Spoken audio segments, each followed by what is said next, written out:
broad mix of big and important stories this morning. Rufia, your take. So, number one, I'm happy that General Musa has come out to say a friend of a thief is a thief. And that statement is very heavy.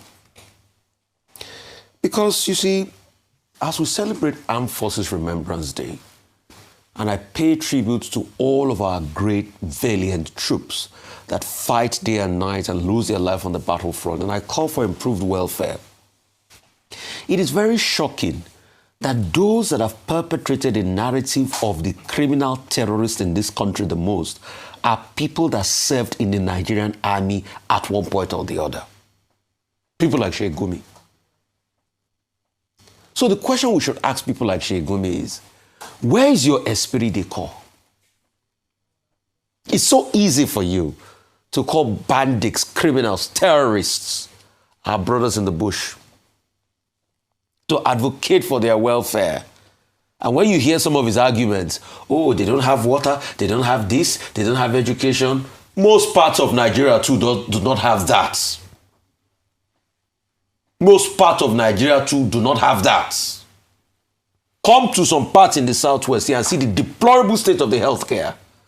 See the deplorable state of hospitals. Most villages do not have pipe-borne running water. But they have not taken to arm and criminality and banditry.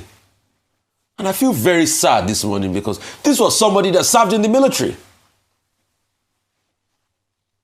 So please, General Musa, I don't just want you to say it as words. Match it up with action. Second layer is the state governors, especially our very dear friend that said the position of a governor is so hard for him, and I really feel a lot of pity for him. In fact, I think I'm ready. I can offer therapy for him if he wants, one-to-one counseling. I'll just tell him it is well. In fact, if he gives me, I can be calling him every time and just be, telling him that it is well, don't worry. I know the position of being a governor is too hard for you. But it's so hard that you're negotiating with bandits at the expense of people in your state being killed. And you say you are doing peace deals. And bandits were roaming around every part of your state in a bid to have peace. You even had the unmitigated temerity to send your commissioners to tell us Nigerians that those that have problems with your peace deal, they should shut up while you were trying to negotiate a release for these bandits. General Musa, I think you should add the governor of Katsina State to also your list. Because as far as I'm concerned, those that negotiate with bandits and do peace deals, put them on the list. I think Kaduna too recently had one negotiation or a peace deal, if my memory serves me, or they've had in the past. Any state that is found wanting, put them in the list. Negotiate and placate and forgive bandits when they are killing our troops. You think our troops do not have a life to live? You think their family members are happy about how they are killed? Then the third layer, General Musa should look at, are the media spinners. Those that come and say, don't profile them. Don't profile them. It exacerbates the conflict. Don't profile them. Don't do profile. Don't mention anything. In a country where they are killing people. So people that are killing people should not be mentioned, should not be named. Oh, so that we will not fall in the path of political higri-bigri. Is that it? These were the same people that say, oh, there's a difference between terrorists and bandits. Bandits, oh, they do this just, no. People that terrorize people are terrorists. These bandits terrorize people, so they are terrorists. So those that come and spew all sorts of media narrative in defense of these people, General Musa, add them to the lists. These include commentators, analysts, those that come and talk and do propaganda. They think we do not know their narrative. They spew it and they put it with an air of neutrality and say, oh, I'm neutral in this. I've done my research. They parade themselves as experts. Stop it! The last point, please, if I might be allowed to speak on this FG ASUU issue. Welcome development. But the thing with agreements is, like Wike was singing, agreement is agreement, yo, but I even want to sing the proper song that was made by Nkemowo, Ukwa. Agreement is agreement, yo. It don't reach it for settlement. You can't they tell me nonsense. Agreement is agreement, yo. I don't want to regale you with the historical antecedents of this agreement, but hope it will not be the time for settlement. And the federal government will change story. It's a win for Tinubu's administration. Yes, you can parrot it any way you want. But hope when it's time for settlement, when it gets to the 3-year threshold for the review, we are not going to hear all sorts. I yield the floor. Okay, very quickly, let's start with agreement. Now, the principle that governs agreements between parties is trust and good faith and the belief, the conviction that those agreements will be implemented. In some other contexts, it is called pacta sunt servanda. In other words, agreements are sacrosanct. But here in Nigeria, we've seen many agreements being violated, the objectives not being met, and that has always been, the basis for a lot of friction in many situations. And government being the main culprit for not honoring agreements that it enters into, either domestically or even on the international scene. And this is the background to the conflict with ASUU. In 2009, an agreement was reached. By 2012, ASUU, the Academic Staff Union of Universities, was already complaining that agreement, in fact, time was ripe for it to even be renegotiated, and government had not implemented it. By 2017, ASUU began to go on strike. All of that conflict. The university system was affected.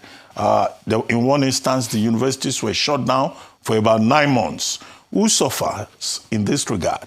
Students will suffer because their academic calendar will be disrupted. Many academics, submitted themselves to the phenomenon of brain drain.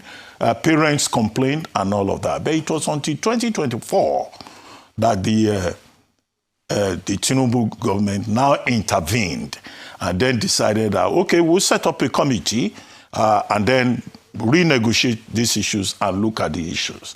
First, the no work, no pay decision that was taken by the Buhari government, the Tinubu government, one of the first things he did was to pay the university teachers their arrears. But in recent times, the university teachers have been asking for further renegotiation. In fact, they even served notice of an intention to go on strike. But government has managed that, and they've gone to the renegotiation table. And this is the outcome that the Minister of Education, Dr. Tunji Alausa, told us yesterday. I think what the Tinubu administration has done is noteworthy, and it's also praiseworthy, because what the Tinubu government has done is just to try to find a solution to years of inaction in terms of the demands of the Academic Staff Union of University Teachers. The minister said, this is not cosmetic. He says it is practical, it is purposeful, and it is transformative. But he realized the basic point that needs to be made. He said there will be faithful implementation, underline faithful implementation, which means what has been renegotiated this time around, would be implemented. And that directives have been given that, all the details will be effective from January 1, 2026. And what are these agreements? Increase in emoluments for university teachers by about 40%. Provision of research allowance to encourage research. Allowances for professors and readers. Professors will now get about 1.7 million, average of 140,000 per month for research. The readers, associate professors, that is, will get about 140,000 per month additional. In addition to all of this, there will also be academic tools that will also be provided. Very good development. That's why I say it is praiseworthy. And what is the other fundamental principle, apart what I refer to as pacta sunt servanda? Is that any serious country that does not take care of his teachers is just voting for doom in the future, because education is so important. And by teachers, we do not mean university teachers alone. Whether they are primary school teachers, secondary school teachers, or university teachers, they need to be well taken care of, because it is when they are encouraged that they can provide the skills base that this country needs to be able to compete internationally. The other sector that is important is health. Yesterday we were talking about health reform. A healthy nation is a wealthy nation. 3, agriculture, primary agriculture is also important, because you must feed your people. You must be able to feed your people. But there are other associated issues to what was announced yesterday for ASUU. 1, the ASUU president, Professor Pimuna, is saying that there are still structural issues that will have to be addressed going forward. Issues, for example, about autonomy, issues about interference of the authorities in university administration. And of course, if you look at the 1992 agreement, there are other issues, all dealing with the second principle I defined about making the education sector, stronger and more potent. Now, SANU, the Senior Staff Association of Nigerian Universities, they too have said their own agreements should also be looked into.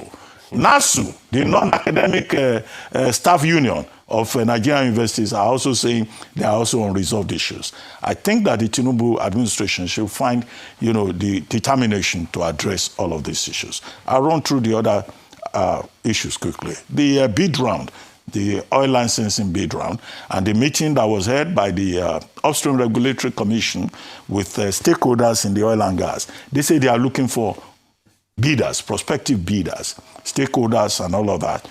50 blocks are on the table.